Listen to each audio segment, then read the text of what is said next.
Picture this. It's 4 in the morning, November 4th, 1791. The air is bitter cold, and the frost has settled over a forest camp somewhere in what is now northwestern Ohio. Over 1,000 American soldiers lie sleeping, or are trying to sleep, in a half-finished fortification along the banks of the Wabash River. They're exhausted. They've been marching for weeks through mud, rain, and dense wilderness. Supplies are short, to say the least. Disease has been running rampant through the ranks. And somewhere out there in the dark woods, surrounding them, nearly 1,000 native warriors are just watching, waiting, and within 2 hours, this camp will be an absolute slaughterhouse. By sunrise, more than 600 American soldiers will be dead. Hundreds more will be wounded. The survivors will flee and panic, abandoning their cannons, their supplies, and their dead for 30 miles before they stop running. 30. Jeez. It will be the single worst military defeat ever suffered by the United States Army. A disaster so complete, so humiliating, that it will cause a constitutional crisis, force the complete rebuilding of America's military from scratch, and go down in history as a battle that most Americans have never even heard of. This is the story of the Battle of the Wabash. And it starts, like so many American tragedies, with broken promises, of course. To understand what had happened at the Battle of the Wabash, we first have to understand what's at stake and why tensions in the Northwest Territory have been boiling for years. The year is 1783. The American Revolution had just ended, Britain has surrendered, and the United States has won its independence. But along with independence comes a question. What about all the land west of the original 13 colonies? The Treaty of Paris hands the Americans a massive swath of land stretching from the Appalachians to the Mississippi River north to the Great Lakes. The new government calls it the Northwest Territory. Almost immediately, American settlers began pouring in. The land is already home to dozens of other native nations: the Shawnee, the Miami, the Delaware, the Potawatomi, the Ottawa, and the Ojibwe, and many others. These people have lived there for generations. They had their own towns, their own trade networks, their own political structures. The treaty signed by Britain and America meant nothing to them because no one had asked them. And the United States government had, in fact, made promises. Treaties had been signed with several tribes. Treaties that, at least on paper, guaranteed certain lands would belong to native peoples permanently. But those promises were made to be broken. Settlers pushed onto treaty lands almost immediately. The federal government, broke and disorganized under the early Articles of Confederation, could do little or nothing to stop them. The result? Raids on American settlements, retaliatory militia attacks on native villages, burning farms, murder families on both sides. The frontier was in flames. By the late 1780s, a loose confederacy of native nations, some called the Western Confederacy, had formed, united around a single demand. The Ohio River must be a permanent boundary between native lands and American expansion, sometimes called the Western Confederacy. Not 1 inch north of the Ohio, they said, would be surrendered. President George Washington and his Secretary of War, Henry Knox, knew that war was coming if something wasn't done. They had tried diplomacy, it had gone nowhere. And so, in the 1790s, they decided to send the army. The first American expedition into the Northwest Territory was led by Josiah Harmar in the fall of 1790, and it was a catastrophe, to say the least. Harmar led about 1,400 men, mostly militia, poorly trained, and poorly equipped, into the territory of the Miami people, near what is now Fort Wayne, Indiana. His mission was to destroy the Miami villages and break native resistance, obviously. At first, it seemed to go well. Harmar's men burned several deserted villages, but the Miami were led by a war chief named Little Turtle, and they were weighty. They lured detachments of American soldiers into ambushes, hitting them hard before melting back into the forest. By the time Harmar retreated, he had lost nearly 200 men. The Miami were largely unscathed, far from breaking native resistance, right? The expedition had strengthened it. Little Turtle became a hero across the Confederacy, and Washington's government was deeply embarrassed. Yeah, I'd say. But rather than rethink the strategy, they decided, what the hell, let's try again. This time with more men. Just send bodies at it. A better commander, a more ambitious plan. Meet Major General Arthur St. Clair. St. Clair was, on paper, a reasonable choice, I guess. He was the governor of the Northwest Territory. He was a veteran of the American Revolution. He had served at Trenton and Princeton alongside Washington himself. Oh, geez, he must be the man. He was experienced, he was respected. He was also 57 years old, suffering from severe gout that left him barely able to walk, and had almost no experience commanding large-scale offensive operations in wilderness terrain. 57 back then, that'd be like 90 right now. Whatever. Washington gave him the mission anyway. March into the Northwest Territory, build a chain of forts, and crush the native Confederacy once and for all. St. Clair would command roughly 2,000 men this time, a mix of regular soldiers and some militia. And almost from the beginning, things went terrible. The army was supposed to depart in the summer of 1791 to give them time to reach their objective before the winter. But instead, bureaucratic chaos, supply failures, and administrative incompetence delayed the departure for months. Contractors delivered rotten food and defective equipment. Shoes fell apart after days of marching. And their weapons were in poor repair. You'd think that would be number one on their list for, dialed in on. When the army finally set out in September, it was already racing against the clock. The march north was miserable. Yeah, they don't have any shoes. They're falling apart. Rain turned the trails to mud. Soldiers fell sick with dysentery and fever. Morale was terrible. And men began to desert. Hundreds of them. There's only 2,000. By the time St. Clair made camp along the upper Wabash River on the night of November 3rd, he had only about 1,400 men left. The amount of men they had at the original attack. Perfect. Many of them were sick.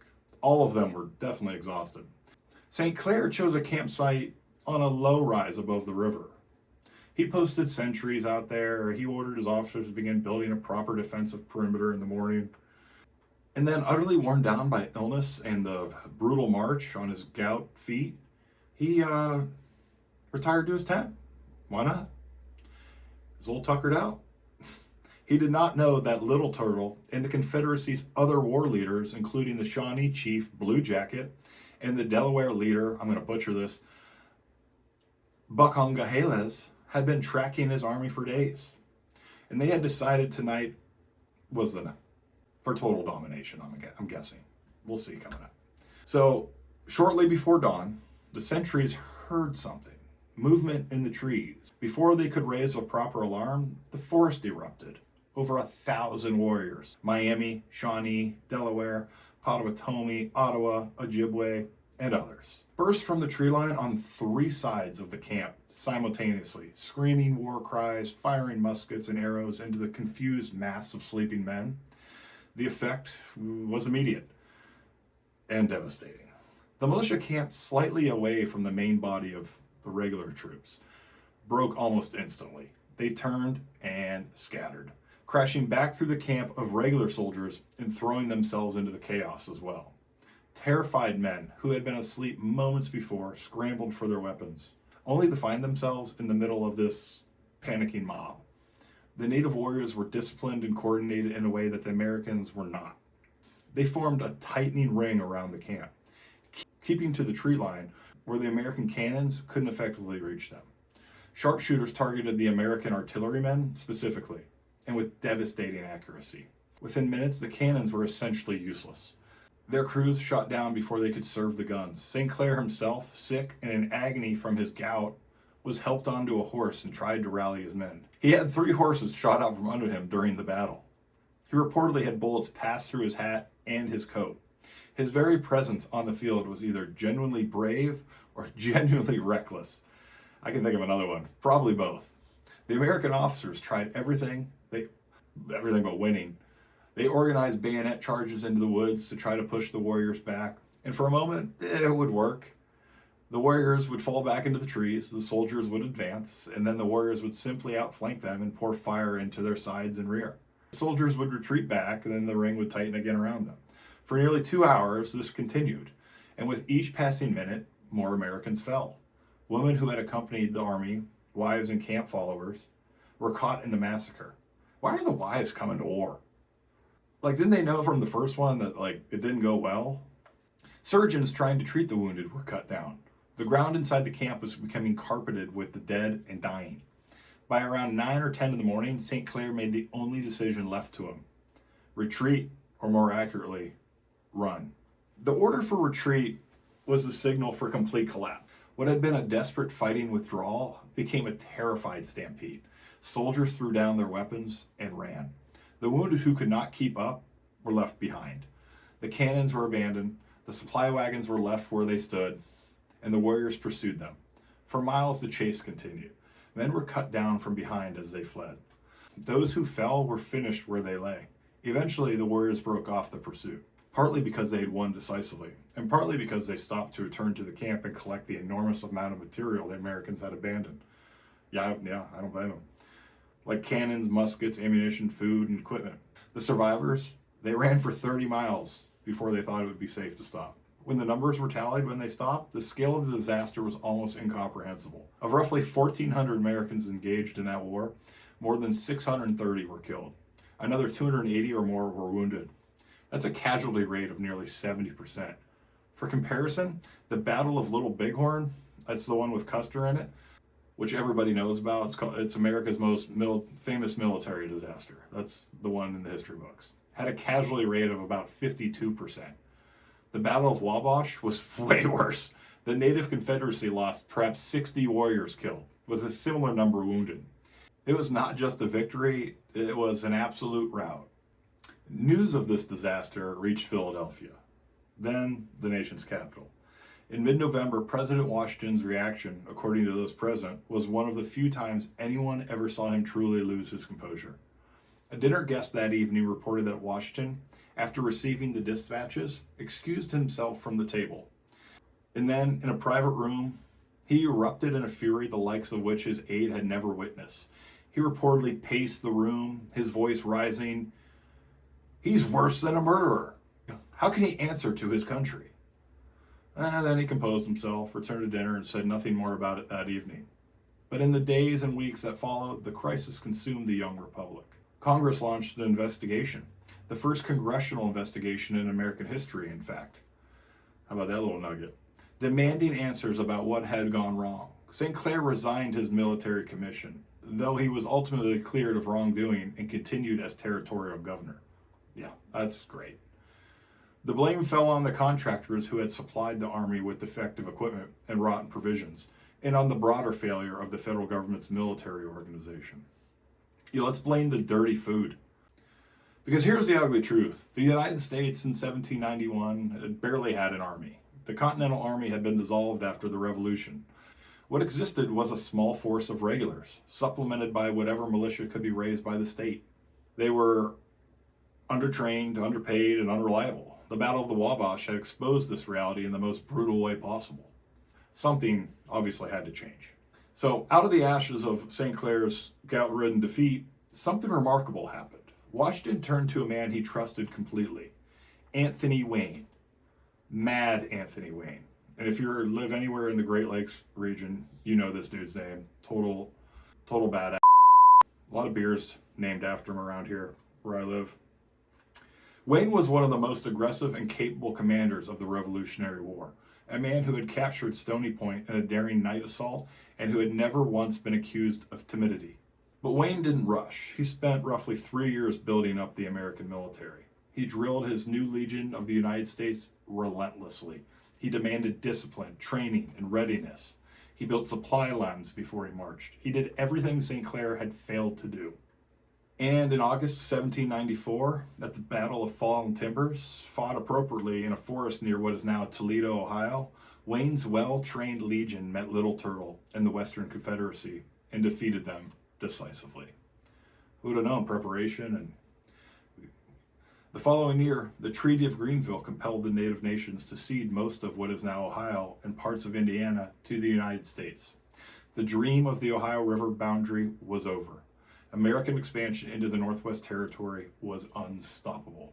Little Turtle himself lived until 1812, eventually becoming something of a celebrity in American society. He met George Washington, Adams, and Jefferson, speaking at formal gatherings, even having his portrait painted. He consistently argued for peace in his later years, recognizing that the military option had been exhausted. The native peoples of the Confederacy would continue to resist. Tecumseh's War in the early 1800s would be another chapter of that resistance. But the Battle of Wabash was, in many ways, the high watermark, the moment when native military power came closest to actually halting American expansion into the interior of the continent. They had stopped it for like 3 years. They had won the battle, but they could not win the war. So why don't we talk about the Battle of Wabash ever? Every American schoolchild learns about Custer's Last Stand, books, even television series. It has a permanent place in the American imagination. But the Battle of the Wabash, a defeat nearly twice as catastrophic in proportional terms, has largely faded from public memory. Part of it is timing. The battle happened in the very early years of the Republic, when the nation's identity and mythology were still being formed. It was an embarrassment, and the embarrassments get quietly erased. Partly is that it doesn't fit neatly into the stories Americans prefer to tell about themselves. The Western frontier mythology that would develop over the 19th century needed heroes on horseback, brave soldiers, and triumphant expansion. A story about a complete military collapse, where the United States got annihilated by native warriors, that does not fit the narrative. And part of it, frankly, is that native peoples who won this battle have historically been denied their place in the American story. Oh yeah, I'd say. Little Turtle was a brilliant commander. His ability to coordinate a multi-tribal force, conduct reconnaissance, time a complex simultaneous assault, and then pursue a fleeing enemy, all in a pre-dawn darkness in a dense forest, reflects military skill that deserves to be remembered alongside any general in American history. The warriors who fought alongside him, they deserve to be remembered. Hey, thanks for watching. Click the subscribe button. We'll see you next time.